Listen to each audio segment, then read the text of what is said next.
Avoid पण नाही करू शकणार की बाळाला दाखवलं TV, शक्यतो मोबाईल दाखवू नये कारण त्याचं ॲडिक्शन जास्त आहे. पण एखादे काही चॅनल्स आहेत किंवा गोष्टी आहेत, गंमत जम्मत म्हणून त्यांनी एक ॲप काढलंय, ते गोष्टी मराठीत बोलतात, तर तुम्ही रेडिओ ऐकू शकता, टेप रेकॉर्डर असेल टेपवरती अशा गोष्टी लावू शकता, त्या ॲपवरनं सुद्धा तुम्ही लावू शकता, ज्याला स्क्रीन नाही आहे, फक्त ऑडिओ गोष्टी आहेत, अशा तुम्ही गोष्टी करू शकता, जेणेकरून तुम्ही स्क्रीन अवॉइड करताय, ज्याचं ॲडिक्शन होणार नाही. कारण व्हिज्युअली ते बघत गेले तर त्याचं ॲडिक्शन जास्त होतं.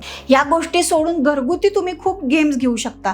एका भांड्यातनं पाणी दुसऱ्या भांड्यामध्ये, मातीशी खेळू शकतात, माती आणून देऊन, चिकन माती आहे, अजून कुठली माती आहे ती तुम्ही आणून त्यांना ते त्याच्यात खेळू शकतात, पाण्यामध्ये ते खेळू शकतात. आणखीन काही माइंडफुल गेम्स आहेत ते अवेलेबल आहेत इझिली, लोकरीशी खेळू शकतात. हे सोडून त्यांना फिजिकल ॲक्टिव्हिटी करणं खूप गरजेचं आहे. मग फिजिकल ॲक्टिव्हिटी कशी होईल, तर तुम्ही मैदानावरती खेळायला न्या, त्यांना पळू दे, त्यांना लागलं तर थोडं लागू दे, पण त्यांना ते नेऊ दे. मातीशी जेव्हा संपर्क येतो तेव्हा त्यांचे न्यूरॉन्स डेव्हलप होतात आणि त्यांचे ते न्यूरॉन्स इतके सुंदर डेव्हलप होतात की त्यांना त्याचा पुढे जाऊन पण फायदा आहे.